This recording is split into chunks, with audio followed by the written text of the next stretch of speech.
Hey, welcome back to Rust Order Garage, and it is time for the finale on the 51 Hudson. All right, it has been a busy few months. Time to finish this off. Car's all lettered, set up for Halloween, and done to the point that it'll be done for now. Still have to make door panels, but I got all the painted trim in. Dash is installed. Did the top of the dash, and I glued this material down, and it didn't seem to hold. It seems to be bubbling up in spots, but I'll deal with that later. I have some covers coming for the seats to make them blue. Get that done, and otherwise it's ready to cruise for Halloween. Have some fun. Final look at the engine. There's the 5.3 in there. That'll work out good. And of course the beauty of fuel injection.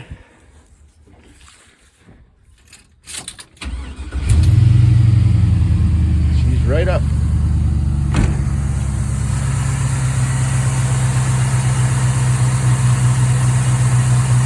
Runs good.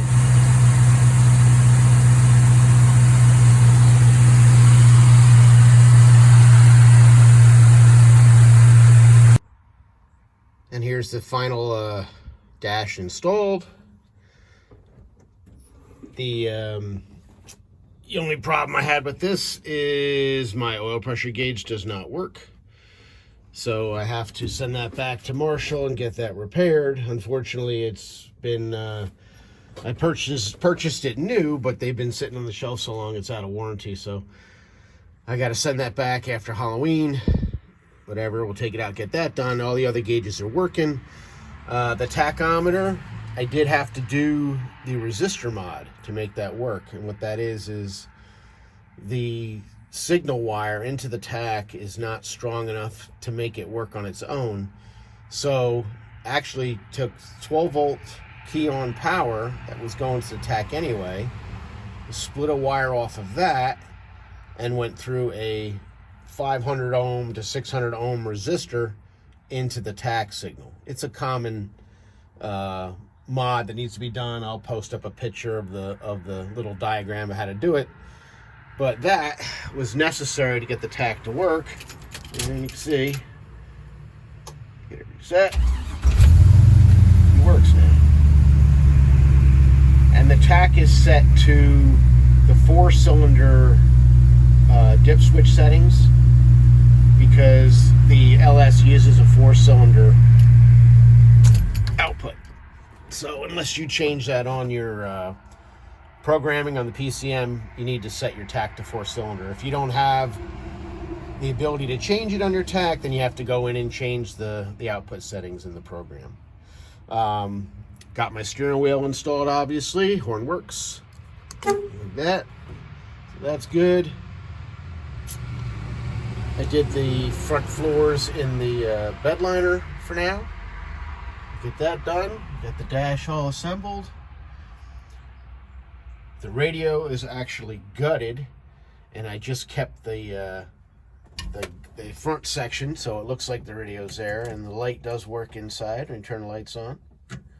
But it's the radio's a huge thing, and it didn't work anyway. And since I went to 12 volts, I just took the radio apart, and I'm just using the front section.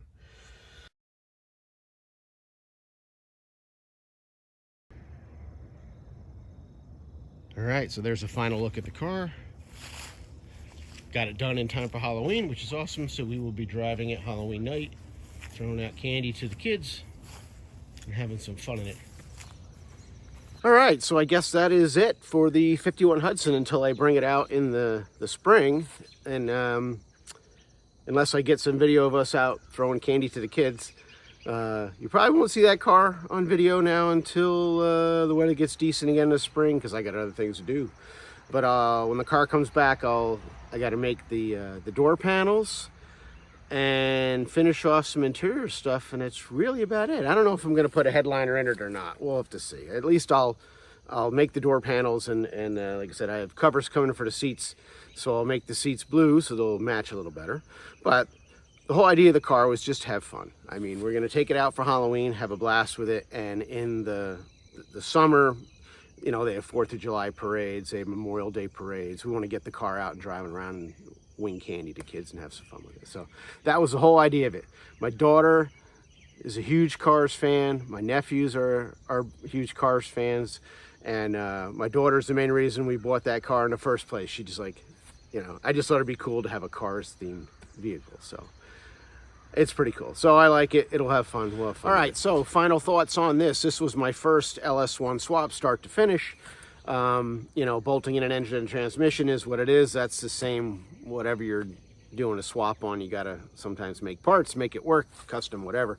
As far as, I'll say, stumbling points for your LS. O2 sensors. Depending on your programming, make sure you have the right O2 sensors for your system, either case grounded or reference grounded. It makes a difference as far as your wiring and what your operating system is looking for. Make sure your air intake is tight. Initially, when I had this together, I was getting air, I think, past my intake boot, because I had to make the custom air intake, which most of you would have to do as well if you're doing a swap. And any air getting past the air intake downstream of the MAF sensor will cause problems. It caused me a code for MAF sensor performance. It also made the shifts on the transmission kind of sloppy. I forgot to go over that. Obviously, my transmission initially in this car was no good. I was going to take a 4x4 trans I have and convert it to two-wheel, but I actually found a two-wheel drive good used one. I had like 140K on it, but I put that in. And it works. It doesn't shift as hard as I'd like, but it'll work. But one thing I did find even after that was it's important that the MAF sensor connections are all tight, so no false air is getting past it and screwing with your shift pressures. Because if the pressure's too low, the shifts kind of slide and you can burn up the transmission. So I got my false air, if you want to call it, or pirate air, as it's been called. Pirate air taken care of on the MAF sensor. I replaced my exhaust manifold gaskets because no matter how hard I tried, I kept getting a leak when the engine was cold. I switched to Remflex. They work. Those gaskets are like an 1/8 inch thick. They're the ones. So I think from now on, any of my swaps, I'm just going to put those exhaust manifold gaskets on and go. I know people reuse the steel ones, and that's what I tried to do, but it didn't work in my situation. And then, of course, I had to do the tack mod to get my tachometer to work. We went over that when I was in the car. So, again, I probably already posted up the picture to show you how to do that. It's very easy. Just get yourself a 500 to 600 ohm resistor and grab a 12-volt key on, go through the resistor, and tie that directly into the tack signal wire. And that'll take care of that issue. So I think that's about it. I mean, it's been a couple weeks since I put up a video on the car because it was away getting lettered, and then I'd do the transmission swap, and then I'd put the dash in and just doing little fiddly things here on it to get it finished up.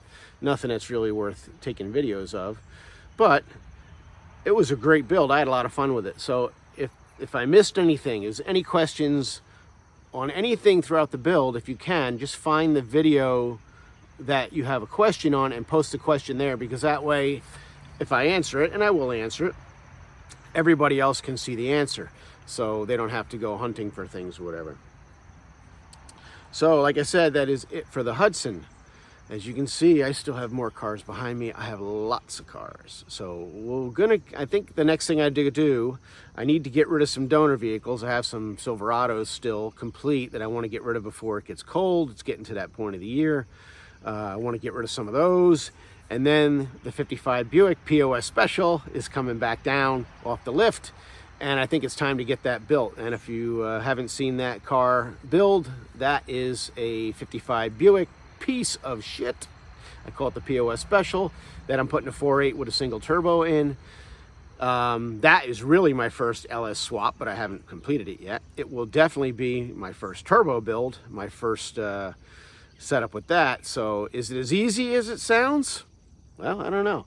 It might be a little more difficult. It may not. I don't know. We're going to see when I get it together. But I think that's the next project, to get that 55 down and get that get that completed and running. And then it's potluck. I've got a lot of different cars. Some of them are, I'll say, half complete, and some of them have not been touched. So I have to decide what's next. Maybe I'll throw up a list of vehicles, and if I get enough people that have opinions, maybe we'll do what you guys want to build. I don't know. We'll see. I think I need more people watching the videos to get that kind of influence on me. Otherwise, I'm just doing what the hell I want. So there. So thank you for watching, and I really appreciate it. And hopefully you're having fun with it. And I am. It's just something different. And we'll see you on the next one. Later.